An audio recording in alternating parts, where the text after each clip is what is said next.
Good to have you join today's conversation. It's my pleasure. All right, without wasting much time, let's start off from the sudden resignation of the Minister of Defense.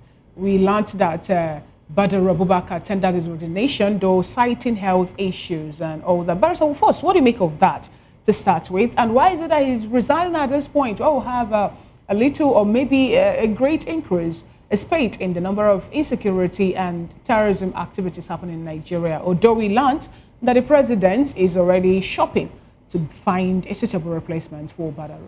You know, this administration and the officials, they are very good in lying. Truth is far from them. They never tell the public the truth. Let him tell us what is the sickness all about. If actually he is sick as he claims, is it enough for him to go to abroad as they usually go and then go and take treatment and come back? Barrister, Nigerians will still talk. If he's to go out of the country now. Okay, now, Barrister, the question is this. Let us even start from here. Nigerians are of the opinion that appointed or elected officials rarely resign. And at this point, we're seeing a minister for defense saying, I'm sorry, I can't continue. He threw in the towel. Should you have any issue with that? Even when some people have been calling on the president to reject the cabinet, to look into it, that insecurity is still on the rise, and yet people are, more like enjoying or living their lives without being held accountable. That means he's lying, because somehow there is this rumor from the US that the Nigerian official that went to interface with them, the US official gave them some conditions. And some of them include, relieving some people of their position. And then the man that overpowered a Fulani man that wanted to kill him. And they now turned out to kill the man. And they now sent the man to life imprisonment, that they should release that man. And so many others. So I am not surprised, because like I told you, you have Matawale, who is a junior minister in that office. Is that not true? This Baduru can easily go abroad for treatment and then come back while Matawale is holding forth. But for him to just resign, that means he's not telling the truth. They asked him to leave. Simple. Oh, well, Barrister, what you just said earlier, like you said, there are unconfirmed rumors, and we wouldn't want to dwell on that. But let's still stay on the succession clarity. If the defense minister's resignation, as it were, is strictly health related, why did it align with the security emergency, and what contingent protocol failed that, of course, that the ministry leaderless at this critical hour? Is there the possibility that that particular ministry can be left leaderless, so to say? No, Matawale is still there. He's the junior minister. Is that not true? Yes. Even when the substantive minister was there, in fact, it's like he was not there, because we rarely hear his name. It's only Matawale who have been all over the place, taking the bullet, taking the nuts for him. So the ministry is not without a leader now. Somebody is still there. It's just that the president will now elect somebody who is neutral, who does not have sympathy for these bandits and terrorists. Somebody who will not be a cog in the wheel of progress.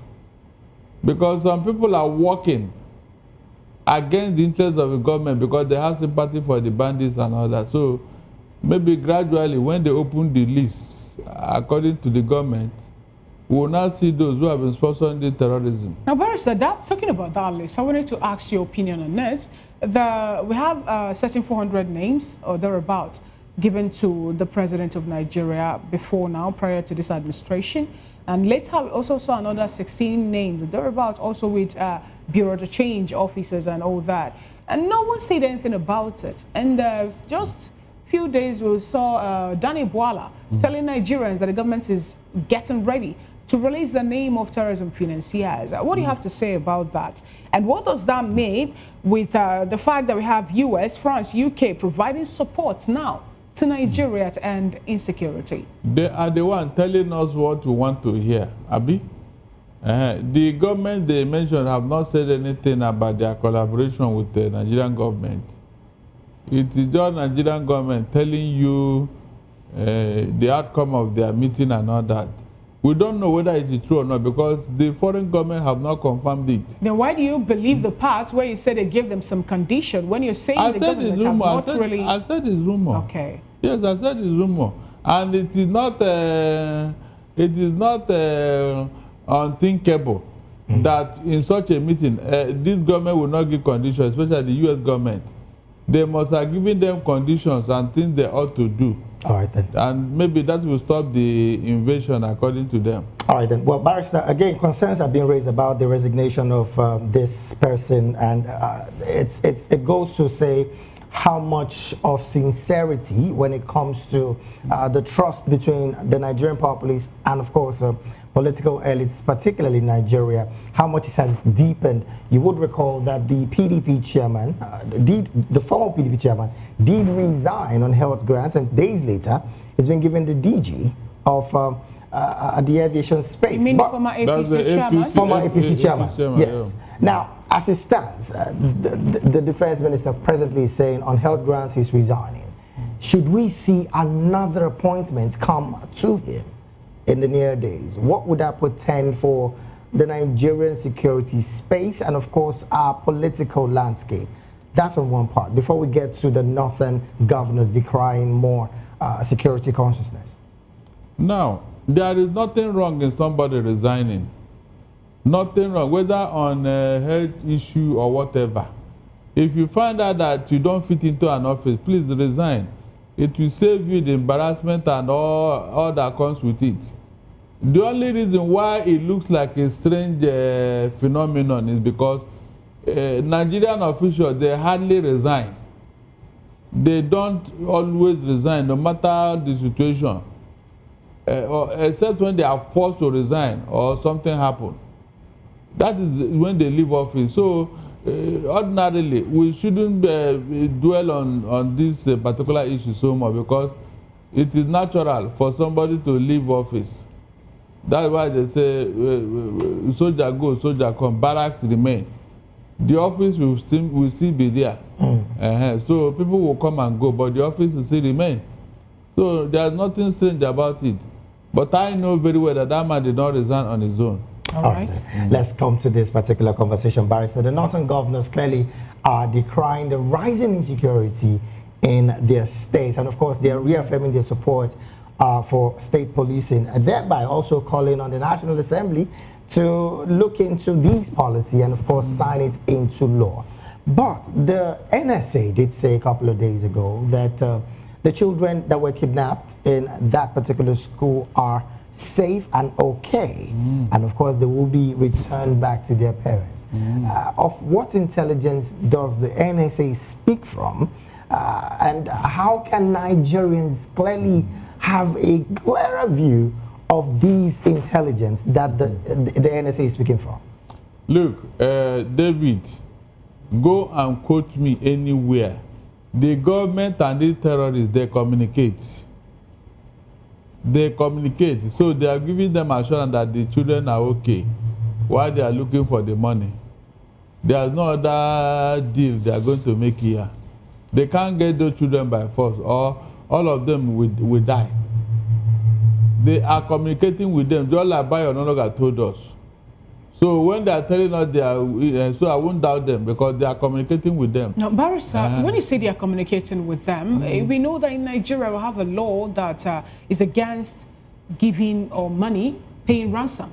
Negotiating with terrorists. Negotiating also with terrorists and all that. And when you say the government is discussing with them, because this revelation came out after Nuhu Ribadu visited Kotangora over the school children, said they are okay, they are in good time. What does that portend to the fight against terrorism and also the law that Nigerian government have already penned down about or against negotiating with terrorists or even paying a ransom? It is only the government that can violate our constitution and our laws and get away with it. Is it not indicting themselves? I said it is only the government that can violate their own law, our constitution, and then get away with it. Can you arrest government?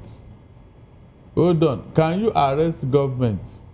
You cannot. So they can do whatever they like and get away with it. So what does that portend for the fight against insurgent or terrorism? It means that you are not ready. And that's why the boys are still having a field day. On what ground then would the France, US and UK that have decided to provide support for Nigeria, on what ground would they then be coming in? The government, wouldn't that be more like a way to scare them? No, the government of Nigeria is buying time. You know, when you want to kill any matter, you set up a committee. While the committee is sitting, tension will reduce. After the first committee, the second committee will now go and check what the first committee came out.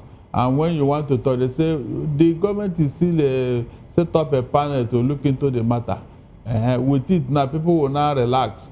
All the friends now, you know, before 4 or 5 committees will sit on the matter, you and I would have forgotten about it. Or don't you know? Whenever you hear that government set up a panel, forget it, the matter is over. That's how it is done in the government circle. So all these things that they are doing now is to buy time. Because they are not willing. They don't have the political will to confront this guy because they have an agreement with them. That's why they can go and have a meeting with them, dine with them, have a phone discussion with them. You know, so there must have been an agreement before you can do all this now. At the expense of the lives of Nigerians, which again they swore to protect. At the expense of the lives of Nigerians that they swore to protect. David, it don't matter in this thing, so don't deceive yourself. Your life is not important to this government. Forget it. All right, what they are after is how to win an election, and not by your vote. All right, then, Barrister, we'll definitely keep our eyes on that particular space and, of course, bring more reports on that. Let's get to this conversation about the fact that the former permanent secretary of the Ministry of Foreign Affairs, I'm talking about Keshi, has said that the ambassadorial list that was sent in by the president clearly is faulty. And if Nigeria was truly a sane community, let me paraphrase, that some of the people in that list should be in prison. Yes. What's your position with that assertion by Mr. Keshi, the former permanent secretary of the Foreign Affairs Ministry? They said, if you tell me whom you are, if you tell me your friends, I will tell you whom you are. Because birds of the same feather flock together. Ever since you have known this president, have you seen him in the company of decent people? I mean, even world leaders. Who is that world leader that is Tinubu's friend? World leader of note.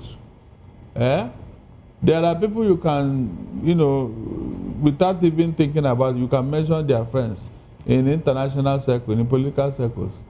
But not this president. We always quarrel the friendship of men with baggages.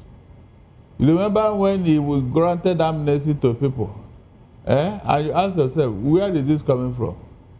So there must be a reason why he liked the company of such people. There must be a reason. Now, Barrister, defending the president and the ambassadorial list, the nominees that made it there, a senior special assistant to President Tinubu at Foreign Affairs Protocol, Ademola Oshodi, he come up to say that the president uses his prerogative very well. And not just that, that he's out there to make sure that his allies and cronies, also people that will project his administration in good light, man those positions. Now, are we going to, you know, shy away from the fact that most times we see elected officials going through the words of compensating people who work for their favor? He's not the first person doing that. We've also seen other appointments tilt towards more like compensation than competence. That is why the administration is not moving forward. Can you give what you don't have? The answer is capital no. Look at how the economy is. Look at how the country is generally. If you have star ministers and go-getters, Nigeria will not be like this. Their output would have been telling the whole world that yes, something is happening here. So when you have people who are not competent and who have been appointed to do whatever they like, what makes you think that things is going to work out well? Barrister, the person of Reno Omokri is one who had been vocal before now against the person of President Bola Tinubu. I mean, we saw him in several videos clearly using words against the president. The same person is going to be in that same cabinet. Let's start off from what that portend for the political image of the president.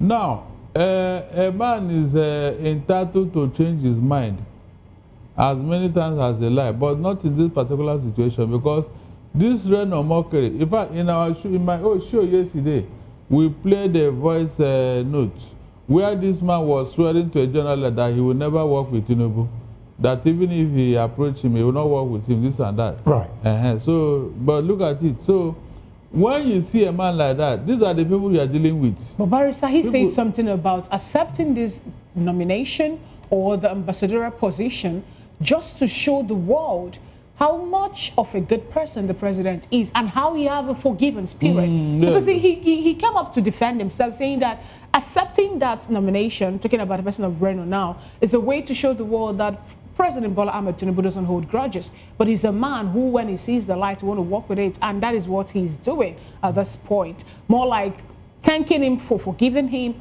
and also picking him against what we see play out in most political, related issues, where people hold grudges and forget to forgive. Before now, what is Red on Omokri known for? Please, can you tell me where he has worked? He's been a media aide to politicians. Okay, media aid to politicians. Yes, not one, not two. So, for a man like that, that is neither here nor there. Is that the credentials of a good diplomat, a good ambassador, somebody that is going to represent Nigeria? Do you know what we are talking about here? The image of Nigeria abroad. Somebody that will be representing you and I. Somebody that will tell the whole world who we are and how we are. And now you are sending such a character to the world. Is he going to change overnight? The answer is no. Now, do you think that psychophancy in him will not allow him to do that job? But he's not the first person that would be working with the president and have spoken against the president as well. There is the person of Daniel Bola as well, and quite a number of them in that same cabinet. Is the credibility of the president clearly based on the kind of people that he gets to working with him? Now look, we can manage Bola because he's at home with us here. That's the difference. Bola is with us here at home. But this man that they are sending out there, my brother, in fact, I'm even thinking that the country will reject him. Now, we have because you know the internet doesn't forgive. We have Denge Ono wrote to the National Assembly stating that he should not be confirmed. He should not make it to that list. Do you think the National Assembly will listen to him even when people, especially members of the presidency, have decided? If the Senate have been rejecting other appointments, I would say, well, maybe they are going to start that right now. But since Agbabio told you that whatever the president brings to the table, he will stamp it. What does this portend for Nigeria in international space, when we know that host nations have the right to reject individuals, especially ambassadors or chefs and all that being sent to them? This is not the first time. There was a time an opening came out in ICJ, and Nigeria is to take that slot. The man at Abuja division of the judiciary was taken to that place to go and represent Nigeria. The 3 tests they set out for him, he failed all of them. 3. With that, all the 9 people that were supposed to work with him and all that, they shipped them back. They returned them. And this was a place people like Bola Ajibola made their mark as the president of that body. People like Taslim Elias. So this particular APC, I don't know, maybe they have a covenant with failure. They deliberately plunged Nigeria into this dark abyss we are today, because they always choose the wrong people for the right job. And so the performance will not be there. That's the truth. When Obasanjo came in 1999, he went outside Nigeria to go and shop for people, technocrats. And you and I saw the difference. People like Okonji Iweala, Aroma Ote, Akinwumi Adesina and all that. They came in here and we saw the difference. Shopping for candidate, Barrister. Is there the possibility that the presidency clearly is not looking at the Ministry of Foreign Affairs internally to shop for candidates for ambassadorial space? Both internally and externally. Did you see him looking for credible hands in Nigeria? Did you see him? You see, there is something that you people have forgotten. You don't know the person talking. Tinubu is not somebody that wants to be outshined. When Jonathan was there, he gave Okonjo-Iweala, even as a woman, he handed over the economy to her to manage. You know, it didn't bother him. And they used to argue in the Federal Executive Council. Okonjo-Iweala used to challenge Jonathan in the Federal Executive Council. Tinubu cannot tolerate that. From when he was Lagos State governor to now that he's in Abuja, anybody that will outshine him can never come near him. So he wanted people with baggages. All right, Barry, so people with baggages in their cupboard, so that whenever they want to raise their head, he will open the cupboard and say, so that's what he wants. We're really pressed for time. I would have loved to get your opinion on the asylum given to the opposition member from Guinea-Bissau here in Nigeria, but I think we'll discuss that some other time. Thank you so much, Barrister Darlington Agumbo, for being part of today's Midday News. We sincerely appreciate your presence here